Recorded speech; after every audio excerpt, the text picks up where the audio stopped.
What's going on YouTube? Masex back with another video, and today we're going to be looking at some of the top high school prospects for the 2024 class. If you're a football fan, you know that early signing period was just a few days ago at the time of this recording. It's always good to see a little look into the future. Now, before we get started and looking at the top 10 more specifically, go ahead and like and subscribe if you haven't already, or if you're new to the channel.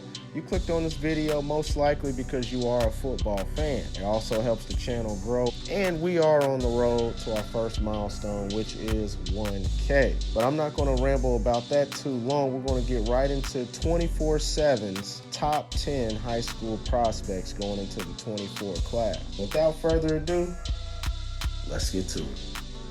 All right, the number one recruit, according to 247, is Jeremiah Smith, wide receiver out of Chaminade Madonna Prep High School in Opa-locka, Florida. Jeremiah Smith's a five-star recruit, obviously, with a composite score ranking of 9994. Signed with Ohio State, Brian Hartline in Ohio. It's basically wide receiver U over there. 6'3", 198 pounds. You're losing Marvin Harrison, who's that alpha size wide receiver. You may essentially be replacing him with Jeremiah Smith, one of the top overall prospects ever to come out the South Florida area. And he's the first receiver in a while to be ranked number one, according to 247 Sports.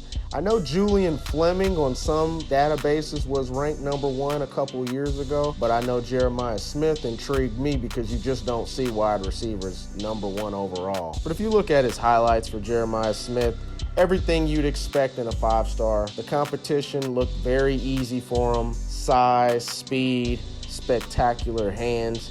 Everything you want to see, looked effortless. You could tell he works on technique. His route running's pretty crisp, catches with his hands, high points the ball. Also was a track athlete in high school, which, of course, you look at this film, it clearly translates. I think by sophomore year, he'll probably be the number one receiver, and that says a lot considering that Ohio State pumps out wide receiver talent year after year. But I think he can be the number one guy by next year's true sophomore year. Jeremiah Smith's 24/7 comparison is Julio Jones. All right, the number two overall recruit is Williams Nwaneri, defensive lineman out of Lee Summit North High School in Lee Summit, Missouri. Williams is a five-star recruit with a composite score ranking of .991, signed to Missouri, 6'6", 260 pounds. The man is a man amongst boys at the high school ranks. It was too easy. You look at his film, the guy dominated and didn't really look like he needed the greatest motor to dominate as far as his competition. I don't know. And Missouri, I'm sure, is delighted to get the number one player in the state. Usually states like that, and I know this coming from Indiana. Your top-ranked guys usually go out of state. That's just the way it is. So I'm sure they're very elated to have him stay in state as he signed with Missouri. His 24/7 comparison is Eric Armstead. At number three, we have Ellis Robinson IV, cornerback out of IMG Academy in Bradenton, Florida. Robinson is a five-star recruit with a composite score of .9988. Robinson signed with Georgia, listed at 6'1", 185 pounds. Definitely looks like a future lockdown corner. Even at a school like Georgia, I expect him to play early and often. Size, 6'1", 185. He'll probably be about 195, 200 pounds in 3 to 4 years. He plays strong, very athletic, plays the ball like a receiver. Like I said, I'm expecting him to play pretty early at Georgia, a couple years, be one of those top-ranked defensive players coming into the NFL draft. His NFL comparison, according to 24/7, is Greg Newsome. At number four, we have Cam Coleman, wide receiver out of Central High School in Phoenix City, Alabama. Coleman's a five-star recruit with a composite score of .9981. The number two receiver overall in the nation at 6'3", 185 pounds.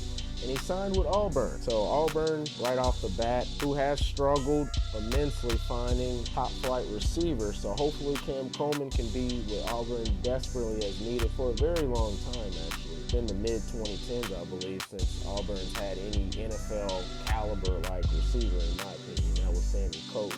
And with that, and Auburn struggling overall the last few years, he definitely could be a starter right away as a true freshman. So that would be my expectation, being the number 4 overall recruit in the class. I'm going to keep my eyes on Cam Coleman next season.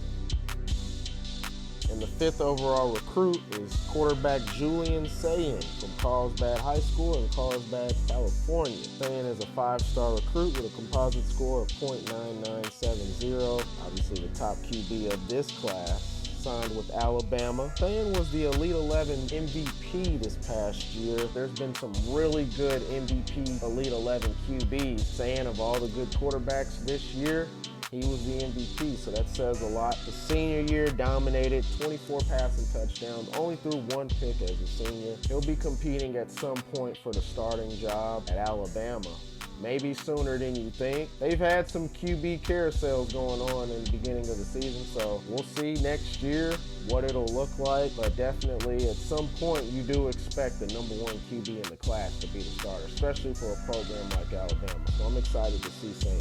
All right, at number 6, we got Dylan Raiola, quarterback out of Buford High School from Buford, Georgia. Raiola is a 5-star recruit with a composite score of .9965, listed at 6'3", 229 pounds. Raiola signed with Nebraska officially after originally committing to Georgia. Last few weeks, Raiola's been in the news a lot. There was a lot of rumor circles that he was looking at Nebraska, and he made it official on that signing day. Raiola is the #2 quarterback of this class, according to 247, but I respect him going his own path and going to Nebraska. He's a Georgia kid. It looked like all the stars aligned for him to be that future starter for Georgia, but he had a different plan in mind.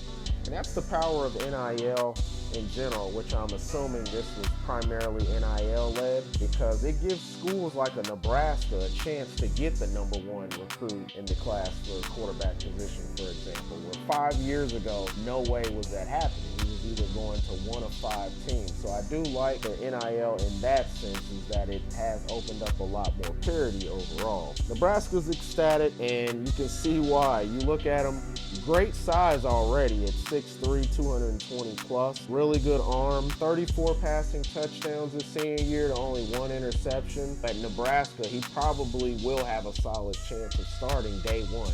At number 7, we have Micah Hudson, wide receiver out of Lake Belton High School in Temple, Texas. Hudson's a 5-star recruit with a composite score of .9962. The #3 overall receiver in this class. Signed with Texas Tech, and the 6', 190-pound wide receiver, once again, I've said this a few times, will have a chance to play right away as a true freshman. Overall, you look at the guy on film, top-tier athlete. He has size. He's really fast. 6', 190, that's excellent size coming out of high school especially. High points the ball, dominated the high school ranks, played all over the field. You saw snaps at running back, taking simple dives to the house 70 yards. His 24/7 comparison is Garrett Wilson, which, I mean, that's really good praise. And the #8 recruit is Justin Williams, linebacker. So we finally get to another defensive player in this top 10. Linebacker out of Oak Ridge from Conroe, Texas. 5-star recruit, composite score of .9961. Signed with Georgia. Not surprising that Georgia was able to grab the 2 best high school recruits out of this class, as they're getting a nice, strong linebacker. Was selected to the Under Armour All-American game. He's your modern off-ball linebacker. He's a sideline-to-sideline guy. He was a sprinter in track. That says anything, a linebacker that was a high school sprinter, and he plays like it. Fundamentals are there, and he's not the biggest linebacker, but he can lay the hat. Justin Williams has a lot of potential. I'm excited to see him. His 24/7 comparison is Willie Gay Jr. All right, and the 9th-ranked recruit for 24/7 is David Stone, a defensive lineman out of IMG from Bradenton, Florida. IMG's 2nd prospect in the top 10. David Stone's a 5-star recruit with a composite score of .9959. Signed with Oklahoma.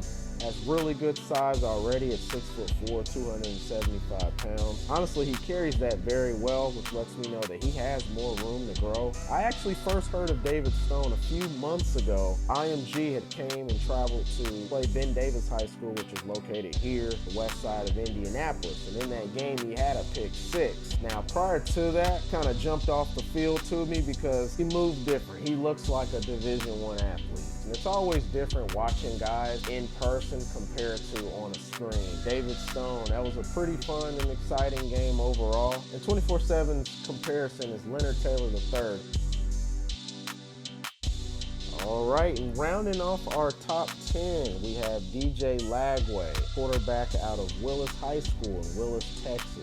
5-star recruit with a .9959 composite score rating. The number 3 QB of the class, signed with Florida, listed at 6'2", already built 225 pounds. First thing that jumps off is his build. He looks like a running back. Very thick built, and it makes sense because his father, Derek Lagway, was actually very good collegiate running back. He can pump fake the ball, really manipulate the defense, and that's something you want to see at the high school level. That's really impressive. That's really early to see that. You can tell he's got a lot of training, a lot of time under his belt, working on craft, working on mechanics, technique. He was also recruited as a baseball player, has Caleb Williams, Patrick Mahomes-like arm angles that he throws the ball, which I'm sure to an extent has some influencing from his baseball background. Set a Texas 6A record in touchdown passes in a season this past year with 59, only 8 interceptions. The 247 comparison to DJ Lagway is Hendon Hooker.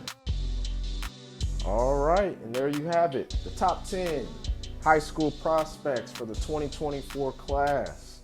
A lot of talent, a lot of offensive players. As I mentioned before with the NIL, I think it's really opened up a lot more parity with some of these schools and given the lower prestigious colleges overall more of a chance to get some of these blue chip type of guys. We got schools like Texas Tech and Nebraska. For me as a college football fan, I actually like that. There are a lot of things that I do not like about NIL, but one of the positives is that it's opening up a lot of parity. Tired of seeing the same schools winning the national championships. If you made it this far in the video, I deeply appreciate it. If you haven't already, as I mentioned at the beginning of the video, go ahead and like and subscribe. Join the family, that way you can stay ahead of the game, be ready for more content in the future. But with all that said, I'm gonna go ahead and let you guys go.